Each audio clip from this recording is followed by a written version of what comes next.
ನನ್ನ ಹೆಸರು ಶೀಲಾಮಣಿ ಅಂತ. ನಾನು ಬುದ್ಧಿವಂತ ಅಜ್ಜಿ ಕತೆ ಹೇಳ್ತೀನಿ. ಒಂದು ದಟ್ಟ ಕಾಡಿತ್ತು. ಅಲ್ಲಿ ಕ್ರೂರ ಮೃಗಗಳು ವಾಸ ಮಾಡ್ತಾ ಇತ್ತು. ಅದ್ರ ಪಕ್ಕ ಒಂದು ಸಣ್ಣ ಹಳ್ಳಿ ಇತ್ತು. ಆ ಹಳ್ಳಿ ಸಣ್ಣ ಹಳ್ಳಿ. ಅಲ್ಲಿ ಆ ಅಜ್ಜಿ ಒಂದು ಚಿಕ್ಕದು ಒಂದು ಗುಡಿಸಲು ಕಟ್ಟಿಕೊಂಡು ವಾಸ ಮಾಡ್ತಾಯಿದ್ರು. ಅಜ್ಜಿ ಒಬ್ಬರೇ. ಅವರ ಮಗಳು ದಟ್ಟ ಕಾಡಿನಲ್ಲಿ ಒಂದು ಕೊಳ ಇತ್ತು. ಸ್ವಲ್ಪ ದೂರ ಹೋದರೆ ಕೊಳ ಸಿಗ್ತದೆ. ಆ ಕೊಳದಲ್ಲಿ ಸ್ವಲ್ಪ ದೂರ ಹೋದರೆ ಇನ್ನೊಂದು ಹಳ್ಳಿ ಸಿಗ್ತದೆ. ಆ ಹಳ್ಳಿ ಪುಟ್ಟ ಹಳ್ಳಿನೋ ಅದನ್ನು. ಆ ಪುಟ್ಟ ಹಳ್ಳಿ ಹತ್ರ ಮಗಳು ವಾಸ ಮಾಡ್ತಾಯಿದ್ರು.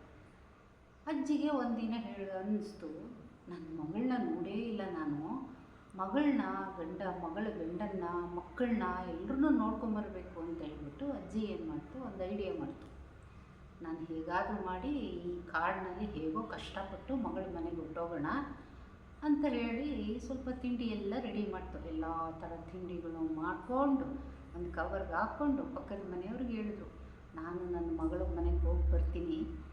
ನಾನು ಸ್ವಲ್ಪ 1 ತಿಂಗಳಾಗುತ್ತೆ 2 ತಿಂಗಳಾಗುತ್ತೆ, ಅಲ್ಲಿವರೆಗೂ ನಾನಿಲ್ಲ, ಯಾರು ಬಂದರೆ ನಾನಿಲ್ಲ ಅಂತ ಹೇಳಿ ಅಂತ ಅಜ್ಜಿ ಹೋಯ್ತು. ಕಾಡು ಒಳಗೆ ಬರ್ತಾ ಬರ್ತಾ ಬರ್ತಾ ಫಸ್ಟೇ ಮೊದಲೇ ಹುಲಿ ಸಿಕ್ಬಿಡ್ತು. ಆ ಹುಲಿ ಫುಲ್ಲು ಹೊಟ್ಟೆ ಹಸ್ಬಿಟ್ಟಿತ್ತು. ಅದಕ್ಕೆ ಕೇಳ್ತು, ಅಜ್ಜಿ ನಿನ್ನನ್ನು ತಿಂತೀನಿ ಅಂತ ಗರ್ಜಿಸ್ತು. ಅಜ್ಜಿ ಹೇಳ್ತು, ಅಪ್ಪ ನೀನು ತಿನ್ನು, ನಾನೀಗ ನನ್ನ ಮಗಳ ಮನೆಗೆ ಹೋಗ್ತಾಯಿದ್ದೀನಿ. ನಾನು ಇಷ್ಟು ಸಣಕಲು ಶರೀರ, ನಿನಗೆ ಹೊಟ್ಟೆ ತುಂಬುತ್ತಾ ನಾನು ತಿಂದರೆ ಅಂತ ಹೇಳಿ ಅದೇನು ಮಾಡ್ತು, ಅಜ್ಜಿ ಹಂಗಂತ ಹೇಳ್ತು. ಅದಕ್ಕೆ ಹುಲಿ ಏನು ಹೇಳ್ತು, ನನಗೆ ಹಸುವಾಗಿದೆ, ನಿನ್ನನ್ನು ತಿನ್ನಬೇಕು ಅಂತ. ಅಜ್ಜಿ ಹೇಳ್ತು, ನೀನು ತಿನ್ನು, ನಾನು ನಿನ್ನಿಂದ ತಪ್ಪಿಸ್ಕೊಳ್ಳಲ್ಲ, ಆದರೆ ಸ್ವಲ್ಪ ಸಮಯ ಕೊಡು, ನನ್ನ ಮಗಳ ಮನೆಗೆ ಹೋಗಿ ಹೊಟ್ಟೆ ತುಂಬ 1 ತಿಂಗಳು ಊಟ ಮಾಡ್ತೀನಿ. ಆಗ ನಾನು ಸ್ವಲ್ಪ ದಪ್ಪ ಆಗ್ತೀನಿ. ಮಕ್ಕಳನ್ನೆಲ್ಲ ನೋಡಿದ್ರೆ ನನಗೆ ಖುಷಿಯಾಗಿ ನನ್ನ ಶರೀರ ದಪ್ಪ ಆಗುತ್ತೆ. ಆಗ ನಿನಗೆ ಹೊಟ್ಟೆ ತುಂಬ ಊಟ ಸಿಕ್ಕತ್ತೆ ಅಂತ.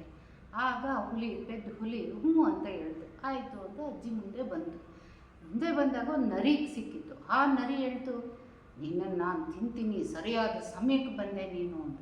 ಆ ನರಿಗೂ ಅದೇ ಉತ್ತರ ಅಜ್ಜಿ ಹೇಳ್ತು. ಸರಿ, ನರಿನೂ ಬಿಡ್ತು. ಮಗಳ ಮನೆಗೆ ಬಂದು ತಾನು ತಂದು ತಿಂಡಿ ಎಲ್ಲ ಕೊಟ್ಟು 1 ತಿಂಗಳಾಯಿತು 2 ತಿಂಗಳಾಯಿತು. ಅದಾದಮೇಲೆ ಮಗಳಿಗೆ ಹೇಳ್ತಾರೆ, ನನಗೆ ಈಗ ನಾನು ಮನೆಗೆ ಹೋಗ್ತೀನಿ, ನನಗೀಗ ನೀನು ಒಪ್ಪಿಗೆ ಕೊಡಬೇಕು.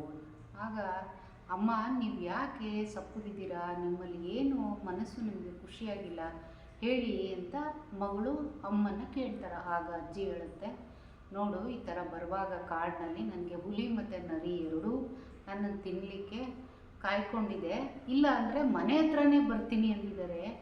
ನಿನ್ನ ಮಕ್ಕಳೆಲ್ಲ ಚಿಕ್ಕವರು, ತೊಂದರೆ ಆಗಬಾರ್ದು, ಅದಕ್ಕೆ ನಾನು ಹೋಗ್ತೀನಿ ಅಂದರೆ. ಆಗ ಮಗಳು ಯೋಚನೆ ಮಾಡಿ ಅವ್ರ ಮನೆಯಲ್ಲಿ ದೊಡ್ಡ ಕುಂಬಳಕಾಯಿ ಬಿಟ್ಟಿರುತ್ತೆ. ಅಜ್ಜಿ ಸಪೂರ ಅಲ್ಲ, ಸಣ್ಣಕಲಿ ಶರೀರ ಅಲ್ಲ. ಒಂದು ಪ್ಲ್ಯಾನ್ ಮಾಡಿ 4 ತೂತು ಮಾಡ್ತಾರೆ ಕುಂಬಳಕಾಯಿ. ಅದರೊಳಗೆ ಅಜ್ಜಿನ ಕೂರಿಸ್ಬಿಟ್ಟು, ಈಗ ಹೋಗಮ್ಮ ನೀನು ಅಂತಾರೆ. ಆ ಅಜ್ಜಿಗೆ ಒಳ್ಳೆ ಪ್ಲ್ಯಾನ್ ಸಿಕ್ತು. ನಡ್ಕೊಂಡು ಬಂದಾಗ ನರಿ ಸಿಕ್ತು. ಕುಂಬಳಕಾಯಿ ಇಲ್ಲೊಂದು ಅಜ್ಜಿ ಓದ್ಲಾ ಅಂತ ಕೇಳ್ತು ಅಜ್ಜಿನ. ಆ ಕುಂಬಳಕಾಯಿನ ಕೇಳ್ತು. ಅದಕ್ಕೆ ನರಿ ಹೇಳ್ತು, ಅಜ್ಜಿ ಏನು ಹೇಳ್ತು, ನನಗೆ ಗೊತ್ತಿಲ್ಲಪ್ಪ ಅಂತ ಕುಂಬಳಕಾಯಿ ಸಮೇತ ಓಡ್ಬಿಡ್ತು ಅಜ್ಜಿ. ನರಿಗೆ ಯಾಕೋ ಡೌಟ್ ಬಂದ್ಬಿಡ್ತು, ಎಲ್ಲೋ ಕಾಲು ಕೈ ಮನುಷ್ಯರ ಥರ ಇದೆಯಲ್ಲ ಅಂತ ಹಿಂದೆ ಬಂತು ನರಿ. ಆಮೇಲೆ ಹುಲಿ ಸಿಕ್ಕಿದಾಗ, ನೀನು ಅಜ್ಜಿ ಅಂತ ನನಗೆ ಗೊತ್ತಾಯಿತು, ನಿನ್ನ ಕಾಲು ಕೈ ವಾಸನೆ ನನಗೆ ಗೊತ್ತಾಗ್ತಾ ಇದೆ, ನಿನ್ನನ್ನು ತಿಂತೀನಿ ಅಂದೆ. ಆಯ್ತಪ್ಪ ತಿನ್ನು ಅಂತೇಳಿ ಕುಂಬಳಕಾಯಿಂದ ಅಜ್ಜಿ ಹೊರಗಡೆ ಬಂದ್ಬಿಡ್ತು. ಹೊರಗಡೆ ಬಂದ ತಕ್ಷಣ ಆಮೇಲೆ ನರಿಗೂ ಹುಲಿಗೂ ಭಾಳ ಕೋಪ ಬಂದ್ಬಿಡ್ತು. ಇಬ್ಬರು ಮುಖ ನೋಡ್ಕೋತಾರೆ. ನಾನು ತಿನ್ನಬೇಕು ಅಂತಿದ್ದೀನಿ, ಇವನು ತಿಂತಾನೆ. ಆಗ ಅಜ್ಜಿ ಹೇಳ್ತು, ನಾನು ಚೆನ್ನಾಗಾಗಿದೆ, ಈಗ ನಮ್ಗೆ ಹೊಟ್ಟೆ ತುಂಬ ಊಟ ಸಿಕ್ಕತ್ತೆ ಅಂತ ಇಬ್ಬರು ಮಾತಾಡ್ಕೊತಾರೆ. ಆಗ ಹೇಳ್ತಾರೆ, ನೋಡಪ್ಪ, ನೀವಿರಲಿ ತಲೆ ಯಾರು ತಿಂತೀರಾ, ಕಾಲು ಯಾರು ತಿಂತೀರಾ, ನೀವಿಬ್ಬರು ಯೋಚನೆ ಮಾಡಿ ಅಂತಾರೆ. ಆಗ ಹುಲಿ ಅನ್ನುತ್ತೆ, ನಾನು ತಲೆ ಅನ್ನುತ್ತೆ. ಅದಕ್ಕೆ ನರಿ ಅನ್ನುತ್ತೆ, ನಾನು ತಲೆ ಅನ್ನುತ್ತೆ. ಇಬ್ಬರಿಗೂ ಮನಸ್ತಾಪ ಬಂದು ಜಗಳ ಆಗುತ್ತೆ. ಅಷ್ಟೊತ್ತಿಗೆ ಅಜ್ಜಿ ಕಿಲಾಡಿ ಅಜ್ಜಿ ಪುನಃ ಕುಂಬಳಕಾಯಿ ಒಳಗೆ ಸೇರ್ಕೊಂಡ್ಬಿಟ್ಟು ಓಡ್ಬಿಡುತ್ತೆ. ಆ ಮನೆ ತನಕ ಓಡ್ತಾರೆ. ಇಬ್ಬರು ಜಗಳ ಆಡ್ಕೊಂಡು ನಿಂತಿರ್ತಾರೆ. ಅಜ್ಜಿ ತಪ್ಪಿಸ್ಕೊಂಡು ಹೊರಟೋಗುತ್ತೆ.